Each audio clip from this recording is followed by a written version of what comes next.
Hi, everyone. Hello and welcome back. I hope you are all doing well today. Now, let me tell you about a morning in my courtroom that I will never forget. Because in 30 years on this bench, I have seen a lot. I have seen the powerful try to intimidate me. I have seen the wealthy try to buy their way out. I have seen the connected try to use names to make me nervous. But what happened the morning Ryan Calloway walked through my door was something else entirely. Something I was not prepared for. And I promise you, neither was he. Ryan Calloway, 26 years old, son of United States Senator Gerald Calloway, a young man who had spent his entire life watching doors open for him automatically. Every door, every single time. Because of his father's name, because of his father's power, because of his father's money. He walked into my courtroom that morning wearing a blazer that probably cost $3,000. His hair was perfectly styled. His shoes were spotless. And on his face was an expression I recognized immediately. The expression of someone who genuinely believes they are too important to be inconvenienced by consequences. He was laughing when he walked in, actually laughing. Not nervously, not anxiously, but genuinely, openly, carelessly laughing with one of his attorneys like they had just heard a joke on the way in. He looked around my courtroom like he was assessing a restaurant he had been dragged to against his will, unimpressed, unbothered, completely unconcerned. And then he sat down, leaned back in his chair, and crossed his arms, like he was waiting for a show. He had absolutely no idea that he was the show. Now let me tell you why Ryan Calloway was standing in my courtroom that morning. Because this story does not begin with a senator's son. It begins with a young woman named Sophia Reyes. Sophia was 23 years old, a nursing student, working 2 jobs to pay her tuition.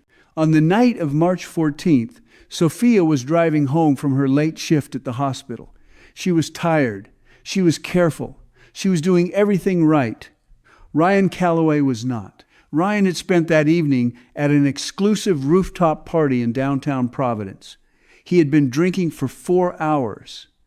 His blood alcohol level, when tested later, was 0.17, more than twice the legal limit.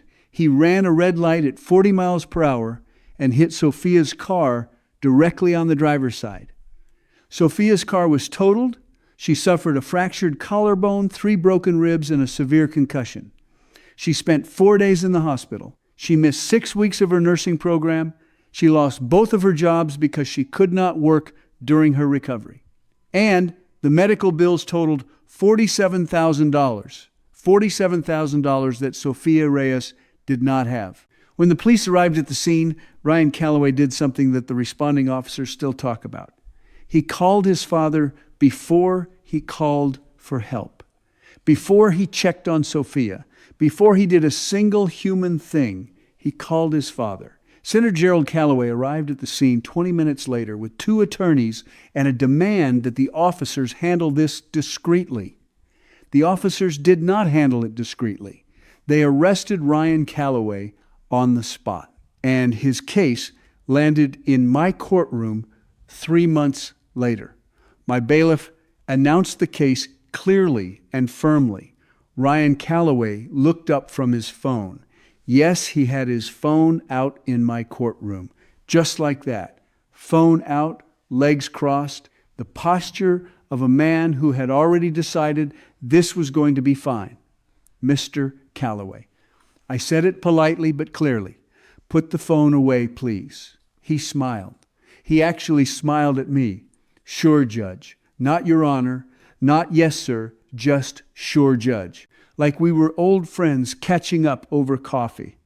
One of his attorneys immediately leaned toward him and whispered something urgent. Ryan waved him off without even looking at him. He was still looking at me, still smiling, still completely relaxed. I looked at him for a long moment. Mr. Calloway, you will address this court as Your Honor. Is that understood? He tilted his head slightly. Sure, Your Honor. The smile did not move, not even a little.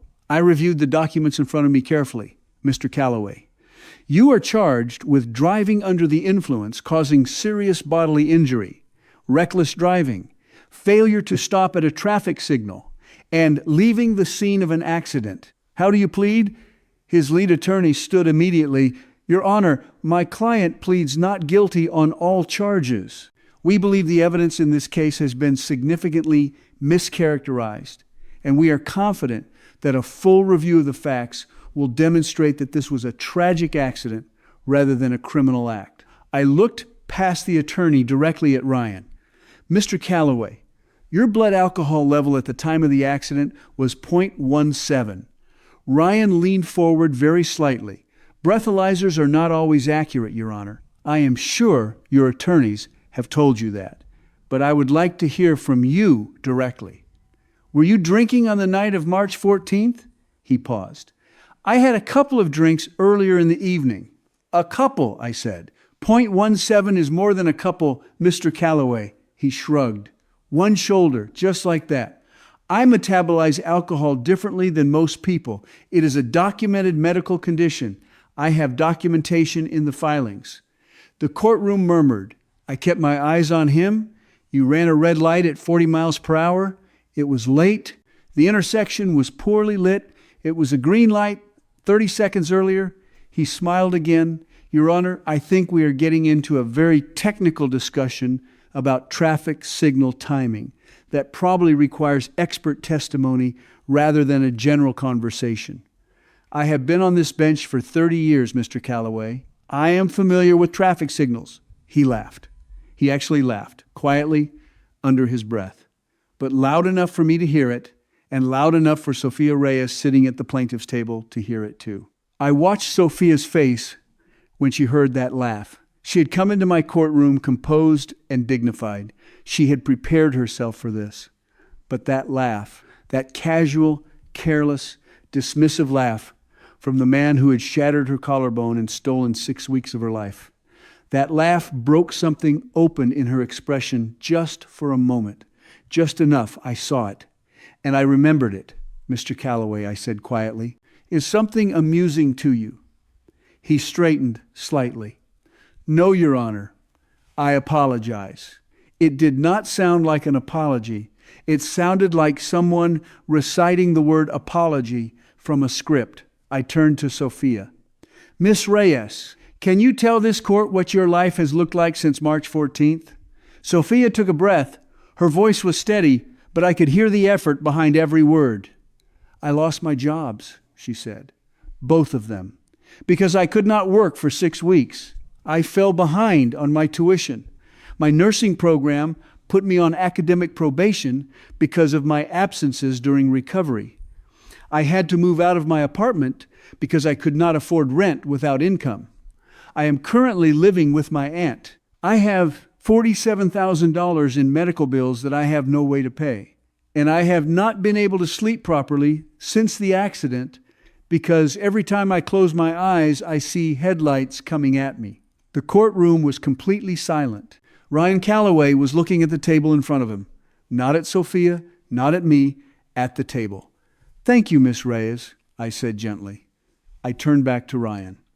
Mr. Calloway, you just heard Miss Reyes describe what your actions have done to her life. Do you have anything to say to her?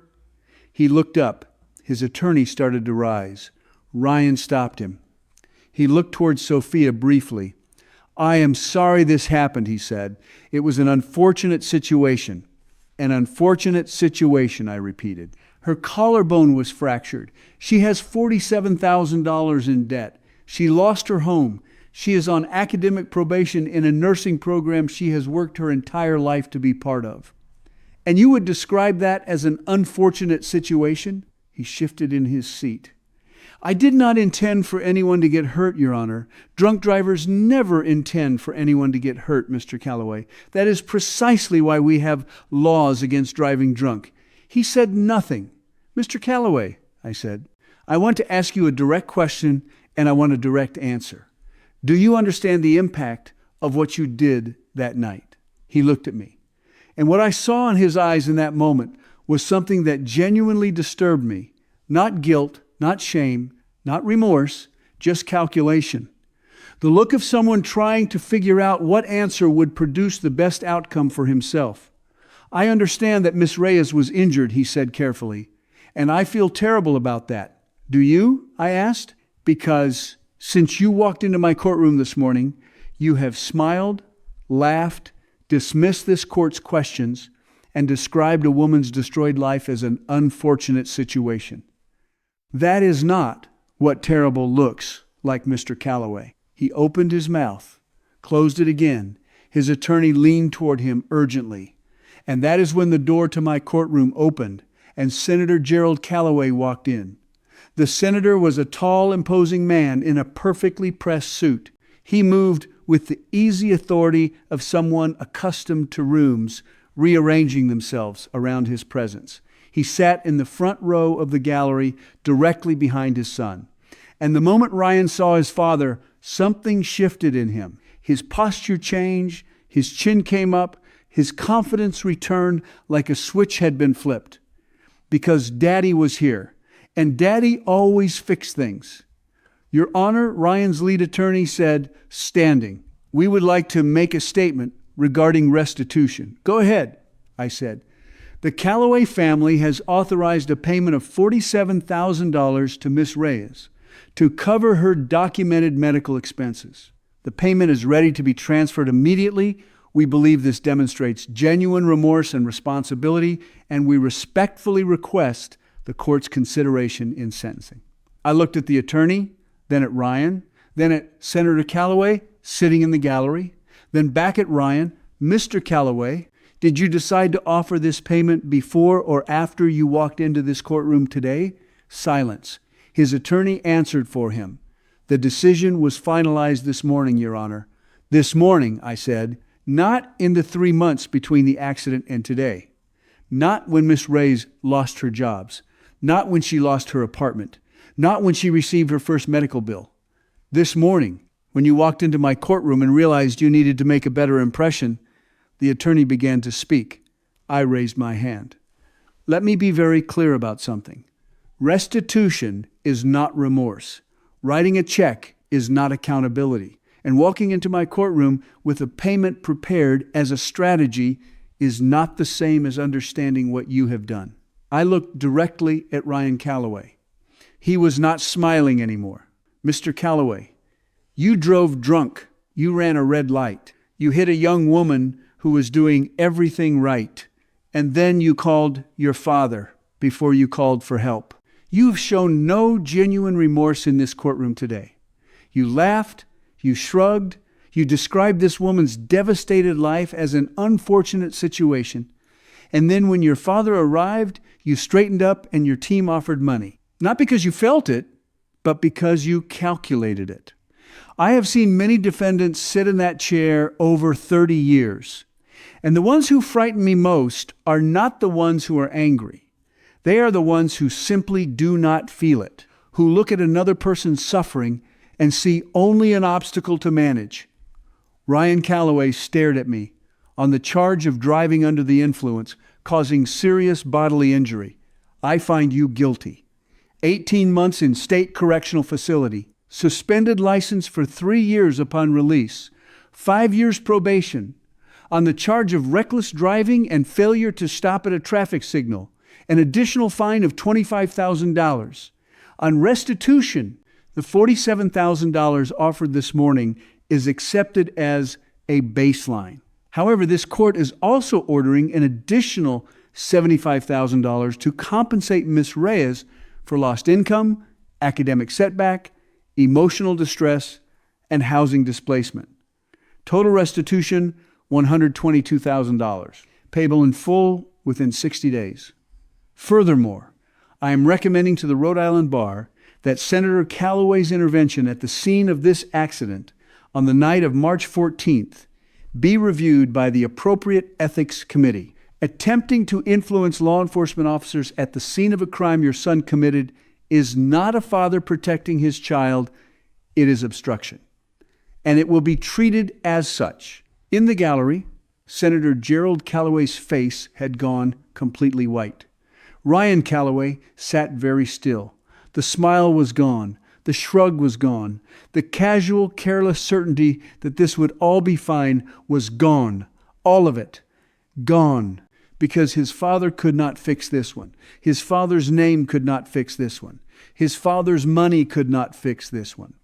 Sophia Reyes sat at her table, and for the first time since walking through my door that morning, she exhaled. Really exhaled.